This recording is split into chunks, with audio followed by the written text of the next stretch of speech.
Hola, bienvenidos a la segunda temporada de Después de la Pérdida. Estoy feliz de estar con ustedes y agradecida por todos sus comentarios y todos los que ya extrañaban estos episodios y me habían pedido que empezáramos pronto. Aquí estamos. Un abrazo fuerte, gracias por su lealtad, por su espera y comenzamos.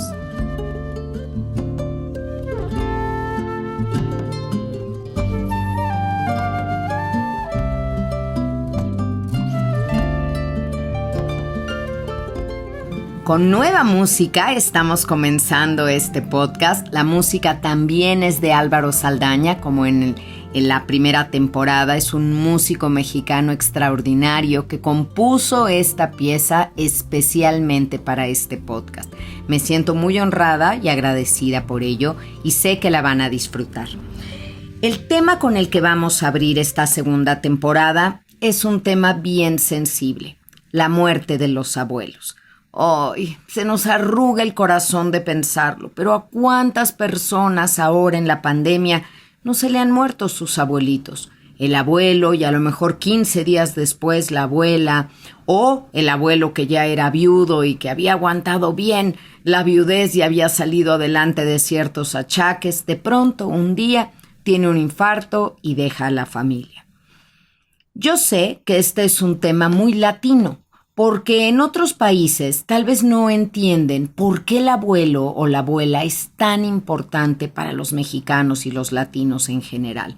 Pero si ya están mayores, pero ya tenía 80 años, ¿qué querías? ¿Que viviera para siempre? Comentarios así de insensibles podemos encontrarnos. Pero la verdad es que la muerte de un abuelo o una abuela marca la historia de la familia. Es un antes y un después. Y tristemente, a veces comienza la desbandada de los miembros de la familia cuando las cabezas que la formaron desaparecen. La primera pérdida significativa a la cual generalmente nos enfrentamos de niños es la de los abuelos. En México cada vez es más frecuente que los abuelos vivan otra vez en la misma casa que los nietos, lo cual hace que la relación sea más estrecha y entrañable. Pero aún en casas separadas, nuestro concepto de familia nos hace convivir mucho con ellos y con los tíos. Son la familia de origen de papá o de mamá, pero son nuestra familia extendida. Y la abuelita o el abuelo va a tomar un papel de cómplice con el nieto o la nieta muy hermoso. Miren, lo que pasa es esto. Cuando uno es papá o mamá, pues tienes una gran responsabilidad sobre tus hombros. Tienes que educar a este hijo, lo amas y lo adoras, pero tienes un miedo de echarlo a perder. Sientes que si lo consientes demasiado lo vas a hacer muy blandito. Si eres muy estricto lo vas a traumar. Y estamos muy presionados por hacer lo mejor que podemos. Los abuelos, en cambio, ya tienen otro ritmo para estar con los nietos. Ya no es su responsabilidad educarlos, aunque debo de decir que muchas veces les ponen muchas obligaciones a los abuelos que de muy buena voluntad quieren ayudar a los hijos, pero hijos se pasan, ¿eh? Nada de que es la obligación de la abuelita llevar al nieto a la clase de natación o llevar a la nietecita todos los días al kinder y recogerla. Son cosas que eventualmente se pueden hacer, pero que no son obligación de los abuelos. Sin embargo, la convivencia estrecha hace que una abuelita sea una segunda mamá o que un abuelito sea un segundo papá.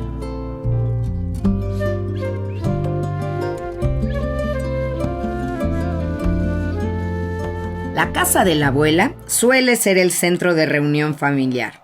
Con frecuencia, los abuelitos mueren de una enfermedad prolongada y muchas veces sus seres queridos llegan a ser testigos de esa agonía. Lo que una enfermedad larga te proporciona es la oportunidad de despedirte, de cerrar ciclos, de ser tu mejor versión al cuidado de esa persona. Pero hoy también hay enfermedades que son repentinas y que no nos dieron ese tiempo de gracia para poder hacer lo mejor que pudiéramos. Por eso nos quedan tantas culpas, tantos hubieras, tantos debí de. Esos arrepentimientos que nos quedan ya son estériles e inútiles. Creo que en su momento deberíamos de habernos planteado la idea de qué pasaría si ellos no están. Y lo digo porque muchos nietos les da flojera ir a comer a casa de la abuela o el abuelo o pasar todo el domingo en una sobremesa con ellos.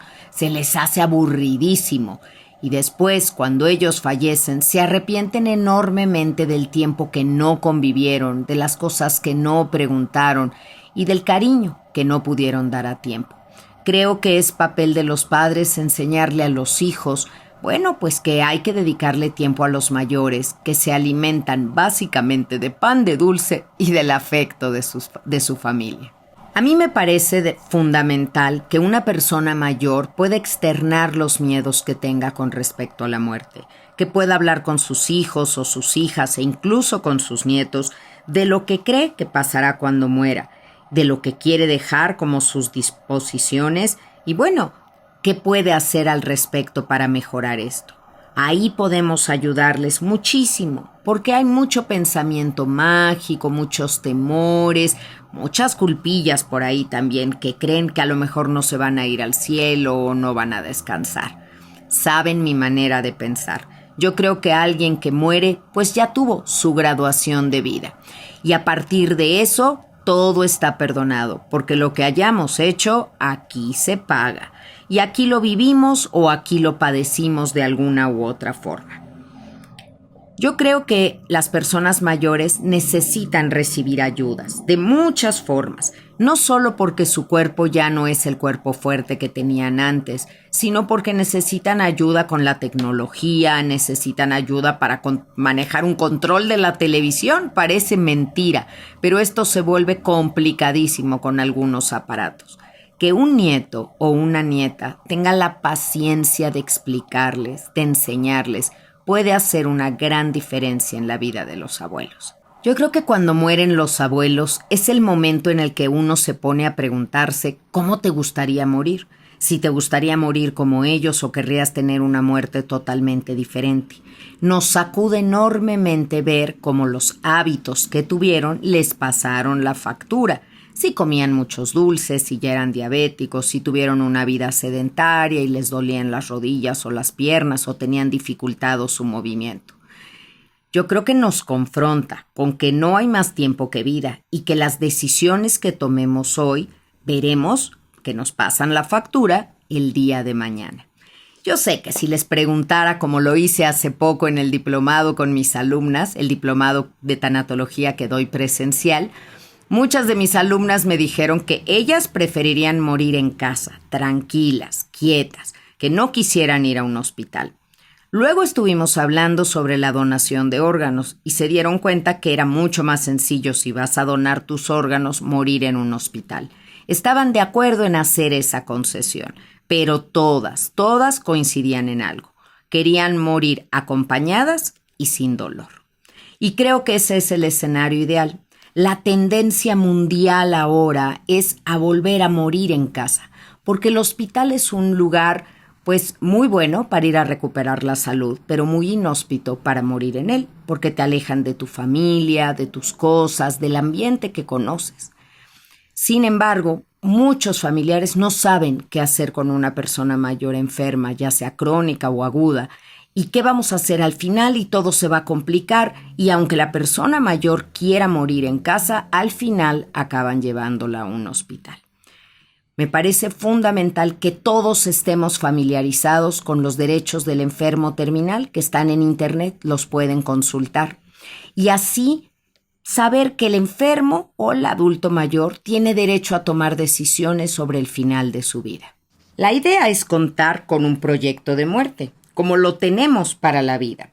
Y por duro que parezca, entender que posiblemente el destino ya nos tenga preparada una fecha de muerte. Como decimos, de la raya nadie se salva. Pero lo que sí está en nuestras manos es decidir la calidad de vida que tendrán esos días que nos queden por vivir. Hay una frase por ahí que me gusta que dice, no llenes tu vida de días, llena tus días de vida. Y es que hasta el último minuto debe de tener 60 segundos de luz. Por eso amo el concepto de familia que tienen los mexicanos, donde los ves viajar y se van a la playa, literalmente cargan hasta el perico. Pero claro que llevan a los abuelos y me ha tocado ver unas escenas de amor inenarrables. Una familia que estaba en la playa y habían llevado, ya sabes, ¿no? Sus sillitas, sus mesitas, la clásica tía que llevaba el atún y los sándwiches y las papitas, y bueno, ahí estaban botaneando muy a gusto, y desde luego estaban los abuelos. De repente la abuela algo le dijo a una de las hijas y entre todos se organizaron para que con todo y la sillita la llevaron a la orilla del mar. Le quitaron los zapatos y la dejaron que sentadita en su silla y agarrada por todos, el agua estuviera bañando sus pies. Híjole, esa escena se queda en mi cabeza, porque demostrarle amor a las personas al final de su vida, cuando ya son más lentos, cuando ya salir con ellos a lo mejor hace que la salida no sea ágil, tienes que llevarlos al baño constantemente, tienes que tenerles paciencia para que coman con calma. Este tipo de cosas demuestran verdaderamente el amor.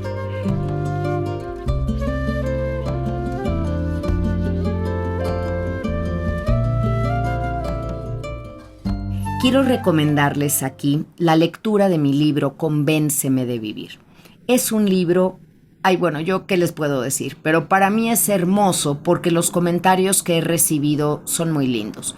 Gaby, después de leer Convénceme de vivir, ya le tengo más paciencia a mi papá. Ya no le completo las frases a mi mamá porque me di cuenta que no era por ayudarla, sino porque yo me desesperaba. Gaby, ahora tengo una mucho mejor relación con mi mamá después de haberla entendido.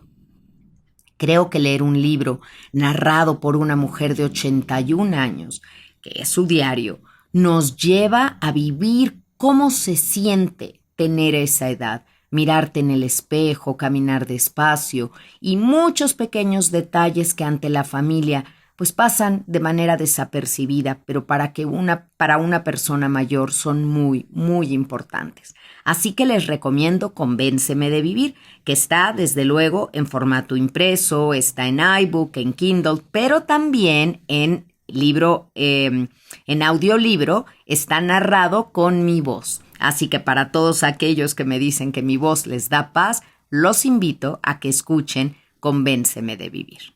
Los abuelos tienen una sabiduría muy especial, una que les ha dado los años y otra que les da la cercanía a la muerte. Como que ellos saben qué es lo verdaderamente importante y qué ya no.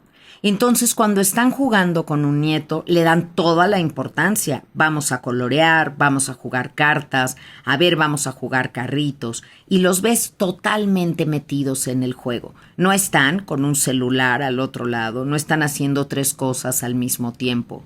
Le dedican total y exclusivamente su atención a esos nietos, que claro, les recuerdan a sus hijos y les dan una segunda oportunidad de pasar tiempo con ellos. Quienes en su juventud o adultez fueron muy severos con sus propios hijos, ahora con los nietos lucen blandos y cariñosos. Y los niños adoptan esta figura paternal como un cómplice que come galletas a escondidas con ellos y los encubre con sus padres. A mí me parece que las personas mayores, que ya no andan tan aprisa, tienen tiempo de escuchar a sus hijos y a sus nietos. Y eso es hermosísimo, hermosísimo. Se alegran por la presencia de sus nietos simple y sencillamente por su existencia. No esperan nada de ellos, solo los quieren, los aman, les regalan sus cosas, les cuentan anécdotas. Seamos de esos nietos que preguntamos, que indagamos, que queremos saber cómo era su juventud. Les voy a contar algo lindo que hicieron mis hijos con mi mamá. Hace unos años mi mamá les contaba siempre de cuando había vivido en La Condesa, cuando era joven, y que había vivido en 2 o 3 casas, ahí se habían mudado, y que ya no sabía qué habían sido de esas casas. Mis hijos le preguntaron si recordaba la dirección, y claro que sí, porque ya ven que esas cosas se quedan muy en memoria profunda, y decidieron hacer una excursión para ir a visitar las casas donde ella había habitado. Claro que ya no pudieron entrar a ninguna, solo las vieron por fuera. La mayoría habían cambiado muchísimo, ya ni casas eran un edificio o era una mueblería, pero en una sí, y le tomaron una foto en la puerta, que ella guardaba con muchísimo, muchísimo cariño. Y luego la llevaron a tomar un helado a la heladería que ella acostumbraba por el rumbo. Unos helados deliciosos, por cierto. Ese tiempo, esa tarde, se quedó grabada en mármol en la memoria de mis hijos y en el corazón de mi mamá. Ese es el tipo de cosas que nos llevamos cuando morimos. Ese tiempo compartido, esos momentos vividos y el amor recibido.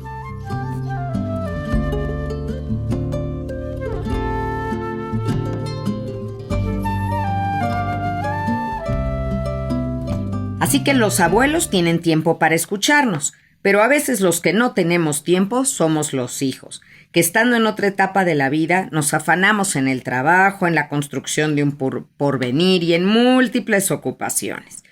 Ay, es bien difícil lidiar con niños pequeños y padres grandes, así que no juzgo a nadie.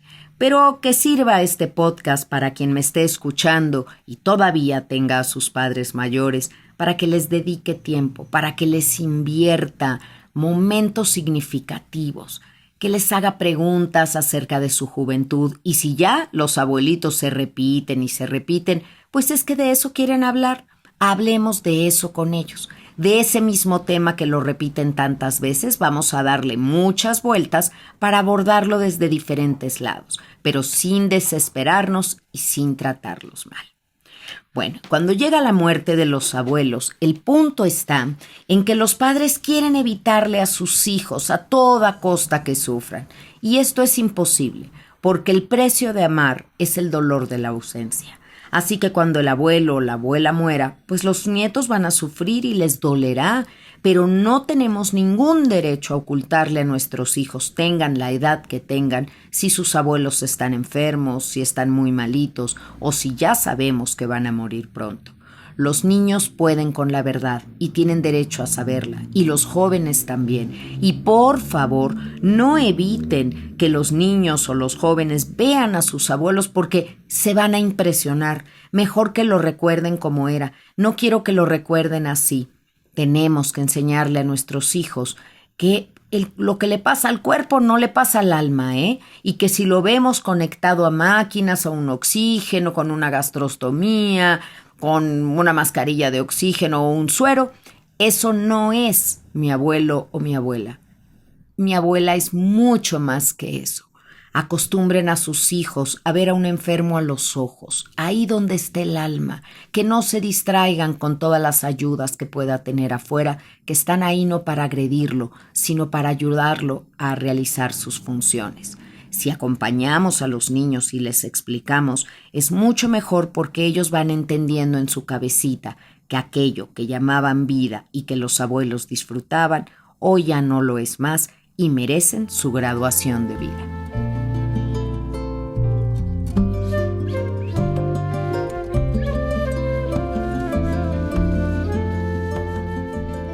Yo creo que los abuelos, cuando hay una buena relación con ellos en la familia, son una figura importantísima en el desarrollo de los nietos y su ausencia va a dejar un hueco terrible.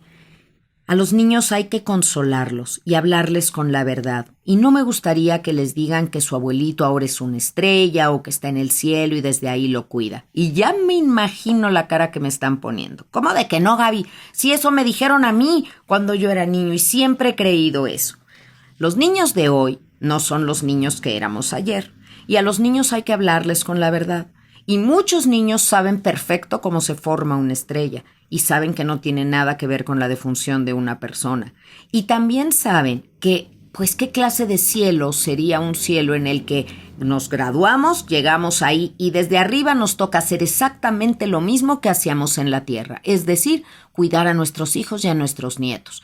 ¿En serio? ¿Eso es el cielo? A mí me parece que no, y que son ideas muy románticas.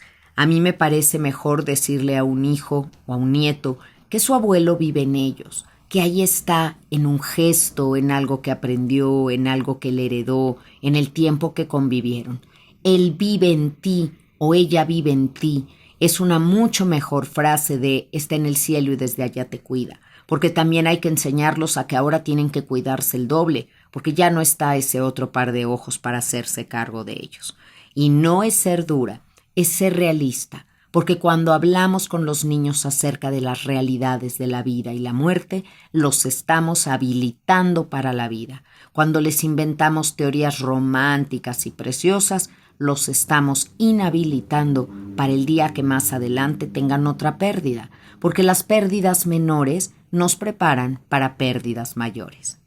Ahora, consolar a un niño no significa que le neguemos el derecho a estar triste. Por el contrario, hay que acompañarlo y secarle las lágrimas, y si lloramos con ellos, tampoco tengan miedo de que se les escurra a ustedes una lagrimita. Claro, no un llanto descontrolado frente a los niños que los angustie terriblemente. Desde la óptica de los niños, el miedo que ellos pueden tener a algo muerto o a que se les aparezca el abuelo o algo así, es un miedo real. Y por eso empezamos a usar estas oportunidades para crear cultura del duelo y hablarles de estos temas con muchísima tranquilidad.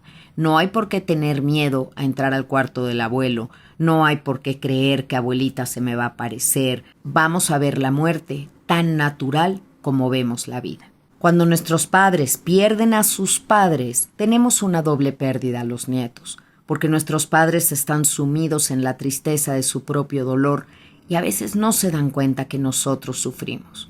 Si tú eres un nieto o una nieta, entiende, ellos perdieron a su mamá o a su papá, pero tu dolor es totalmente válido, porque ellos tienen el 100% de su dolor como hijos y tú tienes el 100% de tu dolor como nieto o como nieta. Ya no es momento de arrepentirnos cuando murieron, de hubiera, debí, cómo no hice. Mejor todo lo que hayas aprendido, ponlo al servicio del que te quede, del abuelito o la abuelita que te quede, si todavía te queda alguno de los cuatro. Cuesta mucho trabajo separarnos de alguien y dejarlo ir, pero también hacerlo es una prueba de amor, porque cuando la persona, el abuelito, ya es muy mayor, pues ya la vida no es aquello que disfrutaba.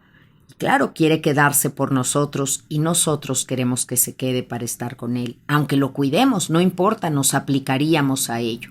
Pero ya no es vida. Saber soltar a tiempo también es desearle al otro luz y tranquilidad, porque al morir nos deshacemos de un cuerpo que tiene necesidades y que nos da mucha lata. Y también aplacamos una mente que luego nos tiraniza. Así que quédense tranquilos de saber que la persona que murió ya está bien y nos toca a nosotros tomar la estafeta que nos deja para continuar con la familia que ellos comenzaron.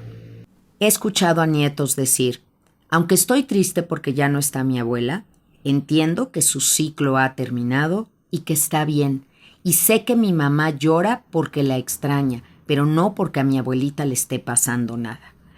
Cuando llega un niño de estos a consulta, ¡guau! Porque me doy cuenta que en su casa se ha hablado sobre la muerte. Y les quiero contar este caso. Una vez llegó una señora con su hija y me dijo, Gaby, me urgía tener esta cita contigo. Y ya saben que urgente es una manera muy pobre de vivir.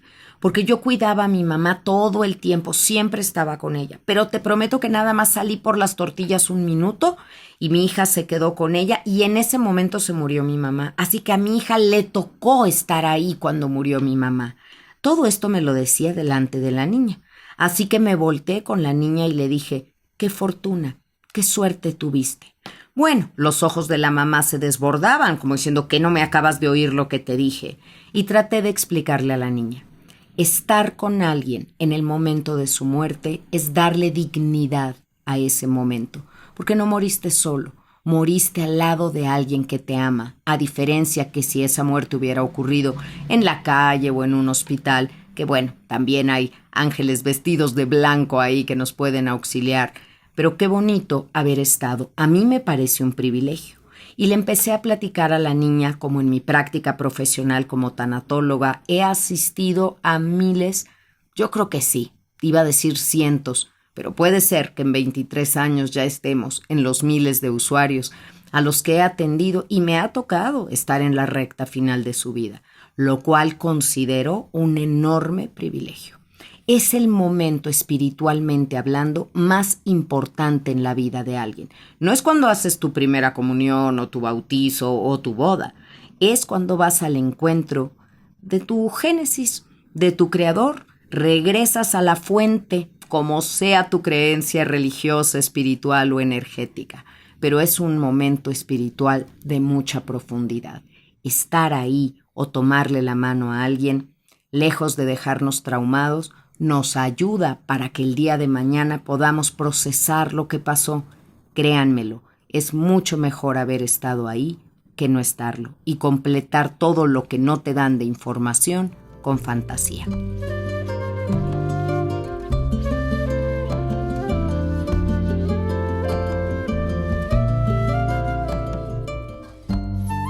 Ahora, en muchos lugares de México todavía se vela al abuelito o a la abuelita en la casa. Yo no desconozco en otros lugares, pero en la Ciudad de México y en provincia esto se estila mucho. Y es muy común que los niños estén corriendo por ahí alrededor de la caja del abuelo que está en la sala. Lo que no me gusta es que de repente obliguen a alguien a ven, dale un beso a tu abuelito. Y no quiero, ándale, ve, y lo carguen y lo obliguen a besarlo. Pues a lo mejor a que lo sienta frío, a que crea que no es su abuelito, porque con esto de que los maquillan en las funerarias para que parezcan vivos, cosa que creo que no ayuda en nada al proceso, porque nada más fomentamos la negación. No le digamos a un niño que su abuelo está dormido o su abuelita está dormida, porque luego le vamos a generar un trastorno del sueño. La muerte y el sueño son dos cosas totalmente diferentes. Pregúntenle al niño si lo quiere ver, si quiere acercarse a la caja para que ustedes lo acompañen y se asome a verlo. Si quiere. Y si quiere el niño, también le puedes explicar que los maquillan, que les ponen un poquito de color, que son diferentes costumbres para que, la gente lo recuerde un poco como era en vida. Pero no para engañarnos. Si quiere. Si el niño no quiere, hay que respetarlo y nunca obligar a alguien. A mí me parece que la mayoría de los funerales deberían de tener la caja cerrada y solo, a petición de un familiar muy cercano, abrirla y también tomar en cuenta si la persona que falleció quería un ataúd cerrado o quería un ataúd abierto. Bueno, tal vez esto ahora, con todo lo que ha pasado de pandemia, pase a ser parte de la historia, porque pues hemos tenido muchísimos funerales, no solo con el ataúd cerrado, sino también sellado. Ningún niño o ningún joven puede duelar 24/7. Los niños y los jóvenes viven un duelo muy intermitente. Literalmente pueden de repente olvidarse y entretenerse con una película, jugando algo o estando con los amigos. Y está bien. Qué envidia, ¿no? Qué envidia nosotros como adultos quisiéramos desconectarnos y parece que la mente te lo trae y te lo trae. Y en el momento que empiezas a estar bien, tú solito te boicoteas. No debería de estar bien. Yo debería de estar mal, y este tipo de cosas que nos metemos en la cabeza y que son un error. Hay que dejar que el día sea el día. Y hay días buenos y hay días malos. Y cuando tenemos un día malo hay que saber que se va a acabar. Y cuando tenemos un día bueno hay que aprovecharlo sin boicotearnos. No hay un yo debería de estar mal, ahorita me tocaría estar llorando, estoy preocupada porque no he llorado como pensaba. Date permiso. Date permiso. Si tú no estás peleada con las lágrimas fluirán de vez en cuando. Pero necesitas que tu cuerpo y tu mente sepan que no estás en este juicio observatorio todo el tiempo a ver cómo estás reaccionando. Quiero que seas tu amigo, no tu juez.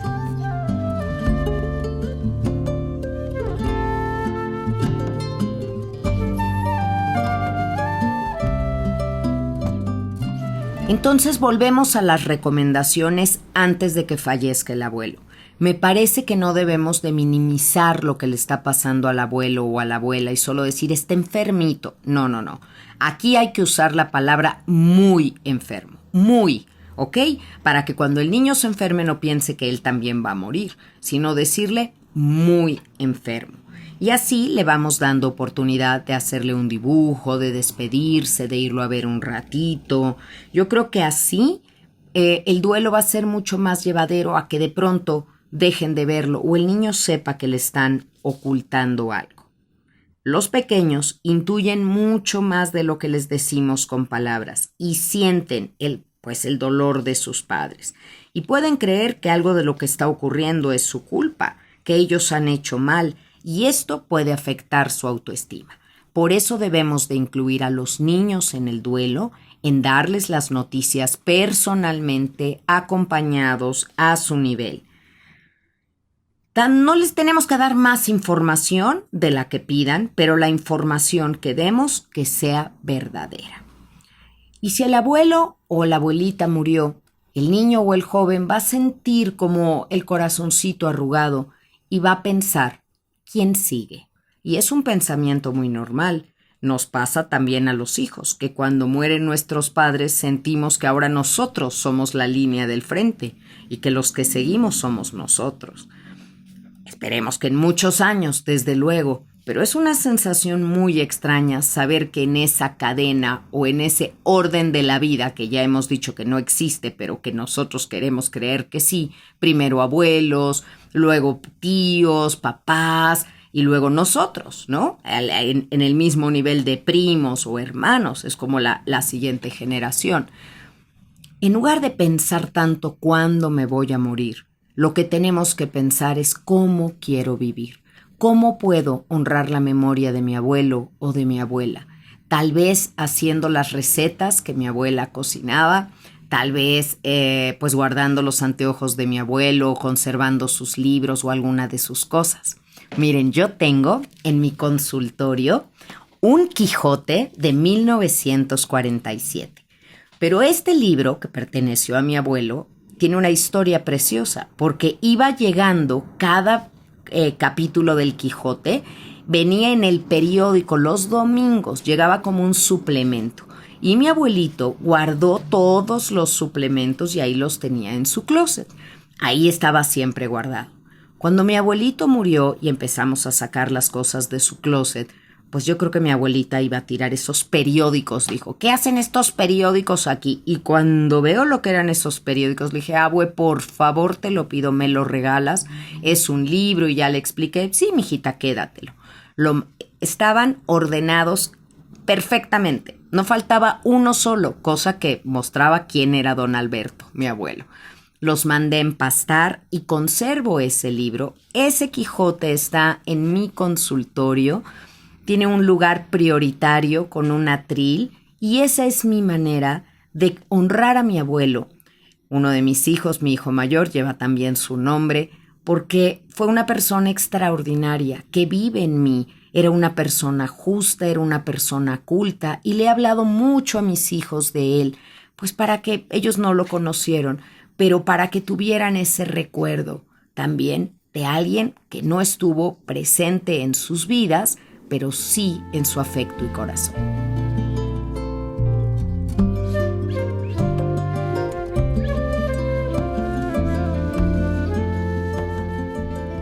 De cómo vivas tu duelo dependerá tu salud física y mental.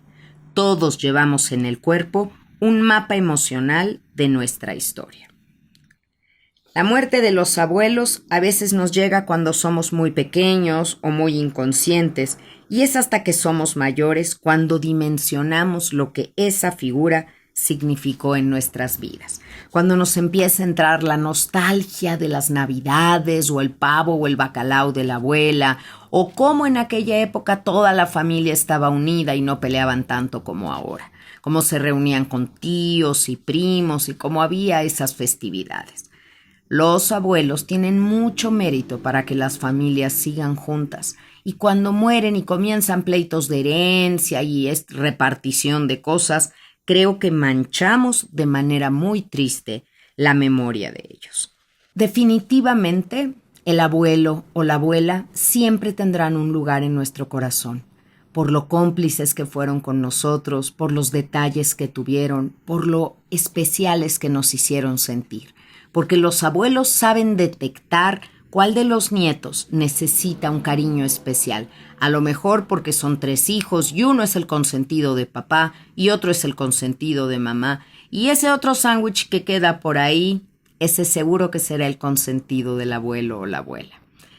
Como les dije, pueden llegar a ser segundas mamás o segundos papás y son figuras entrañables que merecen una sola cosa. Merecen que los recordemos, que hablemos de ellos, que le hablemos a las siguientes generaciones para que permanezca su recuerdo vivo, que honremos lo que hicieron por nosotros y por formar esta familia y siempre, siempre los llevemos en el corazón. Un abuelo o una abuela no querría tus lágrimas por demasiado tiempo, querría tu amor, tu fuerza, tu resiliencia. Así que creo que podemos hacerlo.